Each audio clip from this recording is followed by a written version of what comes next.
मनुष्यों में नहीं, हर प्राणी में फीलिंग है कि उनके बच्चों को संघर्ष ना करना पड़े। तो हम भी ऐसा चाहते हैं, हर कोई चाहता है। लेकिन होता क्या है कि जो हमारा थॉट पैटर्न है, रियलिटी उसके ठीक विपरीत है। जैसे आप हैं, मैं हूं और बहुत लोग हैं जिन्होंने बहुत स्ट्रगल करके अचीवमेंट्स हासिल की।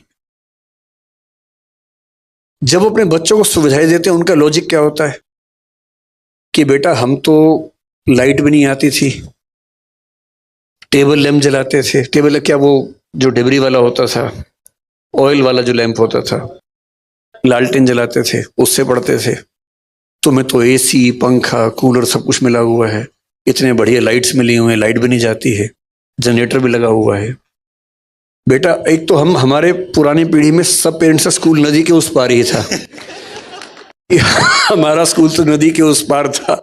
मैं परेशान हूं कि सारे स्कूल नदी के उस पार थे, तो लोग इस पार क्यों रहते थे?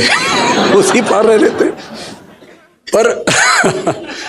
पर सभी के पिताजी नदी के उस पार पढ़ते थे, और नदी पे पुल भी नहीं होता था।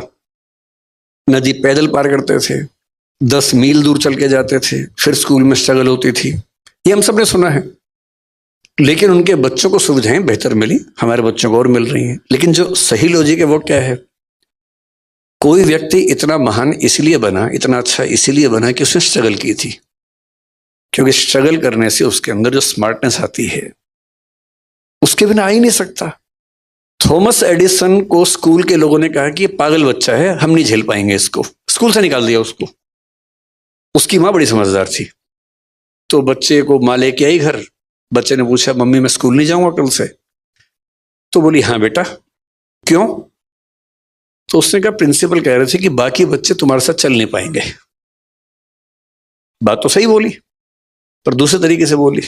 घर में पढ़ाया, 12 साल की उम्र में उसको सेल्समैन बना दिया। 14 साल की उम्र में वो टेलीकॉम ऑपरेटर बना पहली बार। जिज्ञासा पैदा हुई, रिसर्च करने लगा। करते करते उसने 20-25 की उम्र में, जिसको हम फोनोग्राफ कहते हैं, उसका आविष्कार किया। और वो आदमी जिसको स्कूल ने पागल कह के, मेंटली रिटार्डेड कह के निकाला था, 1078 पेटेंट उसके नाम पे हैं। ये वो बच्चा था, क्योंकि उसको स्ट्रगल मिली।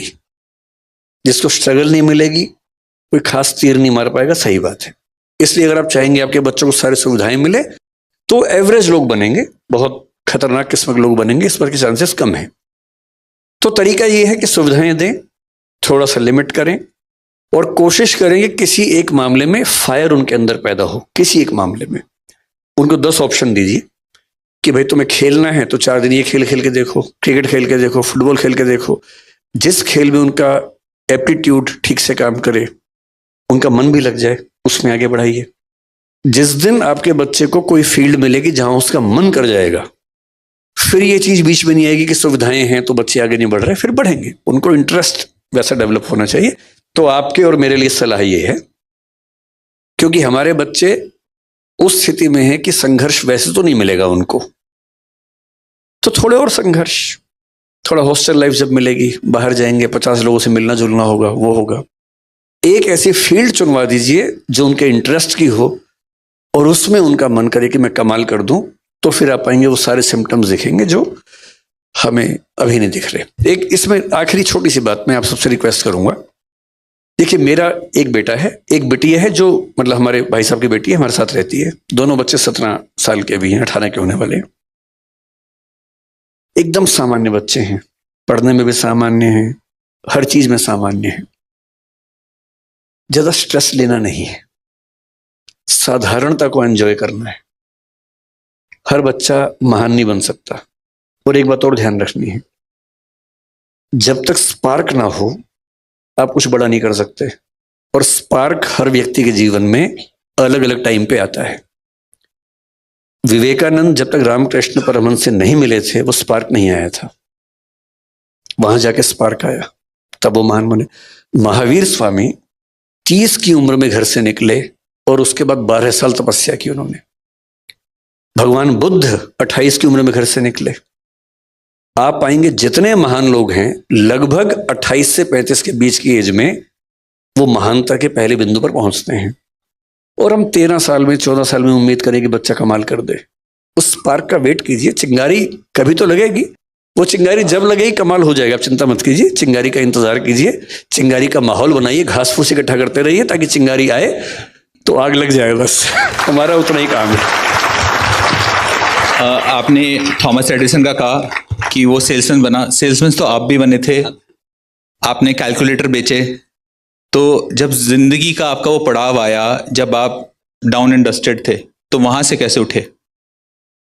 मैं 16.5 की उम्र में DU में पढ़ने आया था और घर में कुछ ऐसी दुर्घटनाएं हुई कि मुझे 17.25 साल की उम्र से नौकरी करनी शुरू करनी पड़ी। जैन समाज में शायद ये सामान्य बात है, 15-16 साल में बच्चा गले पे बैठ ही जाता है आपके समाज में। मैंने सुना है कि ऐसी ट्रेनिंग होती है और ये ट्रेनिंग का बड़ा अच्छा तरीका है, क्योंकि जब मैंने पहली बार एक जैन को ये बात बताई, बोला हमारे तो होता ही है, इसमें क्या खास बात है, तो मैंने कहा हमारे नहीं होता भाई, हमारे लिए तो ये अलग बात थी। तो मैंने करीब 17 साल की उम्र में सेल्समैन की नौकरी की, कैलकुलेटर्स बेचता था उन दिनों। अच्छा टाइम था, खूब दुत्कारा जाता था। आप किसी को बेचने जा रहे हैं, वो खरीदने के मूड में नहीं है, आपका टारगेट है नौकरी बचाने के लिए, आप पूरी ताकत लगाएंगे, खरीद ही लो भाई, वो नहीं खरीद रहा है, खराब से बोल भी देगा, गालियां भी सुनेंगे ही आप, पर उसके बिना मजा भी तो नहीं जिंदगी में, थोड़ा वो झेलना जरूरी है।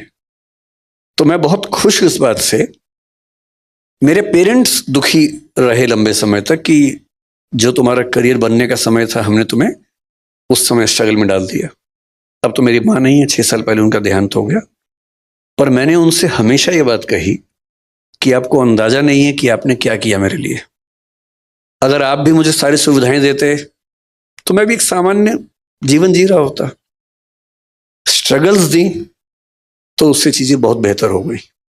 तो मैं तो बहुत शुक्रगुजार हूं अपने पेरेंट्स का कि स्ट्रगल्स दी उन्होंने, हो सके तो थोड़ा बहुत हम भी दें स्ट्रगल्स, और उससे अच्छा रहता है। आपने माँ का अपना नाम लिया, हम मेरा एक क्वेश्चन अब नेक्स्ट इमोशंस को लेके है, और स्वतः यहाँ पे बहुत जेंट्स बैठे हैं उनके लेके है। लेडीज फिर भी अपना इमोशंस कहीं ना कहीं निकाल देती है, बट हम जेंट्स एक उम्र के आने के बाद अपना इमोशंस दिखा नहीं पाते। हमें हमेशा बचपन से सिखाया जाता है कि अपने इमोशंस कुछ भी हो आपको छुपा के चलने हैं लाइफ में। इसके बारे में आप क्या बोलना चाहें? लगभग पूरी दुनिया में ऐसा है, कुछ समाजों को छोड़कर। कुछ समाज ऐसे हैं जहां पुरुष खूब रोते हैं, उनका रोना अच्छी बात मानी जाती है, कोई दिक्कत ही नहीं है। महिलाएं रो रही हैं, पुरुष भी रो रहे हैं साथ साथ, कोई दिक्कत ही नहीं है उनको। आपको हंसी आ रही है क्योंकि आप इस समाज से हैं, उनको हंसी भी नहीं आती इस बात पे क्योंकि उनके समाज में नॉर्मल बात है। कुछ ट्राइबल सोसाइटीज हैं ऐसी, जो सो कॉल्ड सिविलाइज सोसाइटीज है, जैसे हम सभ्य समाज हैं।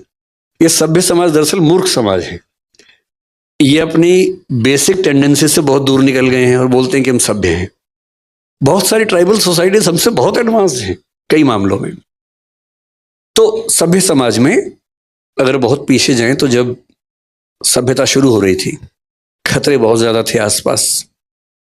अब जब खतरे बहुत ज्यादा हों, लोग शिकार करते थे।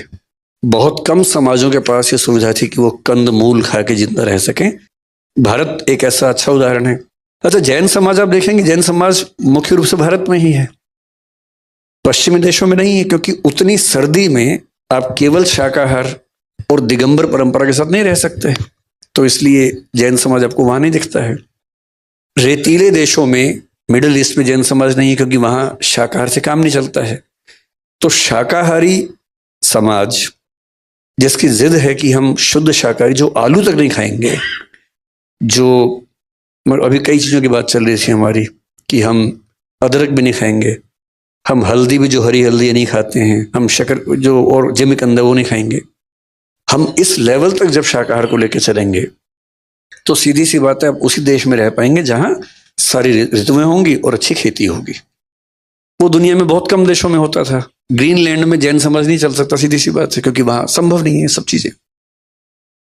तो अधिकांश समाजों में पुरुषों ने शिकार किया जिंदा रहने के लिए। महिलाएं गर्भवती होती थी, उस समय तो कॉन्ट्रासेप्टिव्स भी नहीं थे, बार बार गर्भ होता था। 13-14 की उम्र से 35, 36, 38 की उम्र तक लगातार एक बच्चा हुआ, फिर दूसरा हुआ, क्योंकि 20 होंगे तो 2 बचेंगे, 18 मर जाएंगे। तो महिलाएं लगातार मां बन रही हैं और बच्चे पाल रही हैं। पुरुष की जिम्मेदारी है कि बाहर जाके कुछ लाना है खाने को, शिकार करना है। शिकार करने गए हैं तो शिकार हो जाने का खतरा भी है, सीधी सी बात है। तो उस समय के पुरुषों की जो परवरिश हुई वो ये थी कि उनको बहुत साहसी होना है, लड़ाकू बनना है। और जो बहुत लड़ाकू है वो रोता वो ठीक नहीं लगता है। इसलिए उन समाजों ने एक नियम बनाया कि लड़के रोएंगे नहीं। मन में तो आएगा इमोशन, रोना नहीं, दबा लेना है। और ये होते होते पीढ़ी दर पीढ़ी एक ऐसी नॉर्म बन गई कि लड़कों का रोना कमजोरी का लक्षण बन गया। अब तो घरों में क्या है, 2 साल का लड़का भी रोए तो क्या बोलते हैं मम्मी और पापा, तो लड़की है, तो बेटी है। और उसको इसमें 2 बात समझ में आती है, एक तो एक ही गलत है, दूसरा लड़की होना लड़का होने से खराब बात है। क्योंकि कोई लड़का रोए और आप कहें तो लड़की है, इस पे अंडरस्टूड है कि लड़की होना खराब बात है, लड़का होना अच्छी बात है। और धीरे धीरे लड़के सोचते हैं अच्छा मैं खास हूं, मुझे रोना नहीं है, रुलाना है।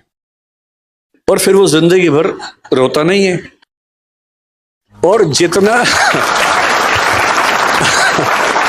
नहीं, रुलाती महिलाएं भी कम नहीं है वैसे, वो तो मैंने मजाक में कहा, रुलाने वाला काम तो दोनों करते हैं।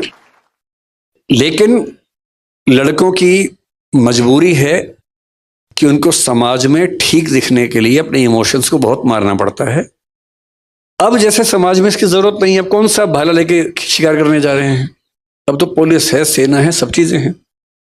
अब समय आ गया कि रेक्टिफिकेशन ऑफ इमोशंस हो और रोते हुए पुरुषों का सम्मान किया जाए। अब आपको फिर हंसी आ गई, देखिए इस बात पर। जब तक ये हंसी आती रहेगी मामला ठीक नहीं होगा। जिस दिन पुरुष के रोने पर हंसी आनी बंद हो जाएगी उस दिन मामला ठीक हो जाएगा। इसलिए आपका बेटा रोए, टोंट मत कीजिएगा, बस सिर पे हाथ रखना है, कंधे पे हाथ रखना है, रो ले आपके साथ। और हो सके तो साथ में खुद भी रो लेना है, 2 आंसू निकाल देने हैं। बेशक अकेले में ले जाओ उसको, दोनों बाप बेटा रोए साथ साथ, रो लीजिए। मैं वो गारंटी से कह रहा हूं, जितना हल्का उस दिन महसूस करेंगे उतना कभी नहीं करेंगे।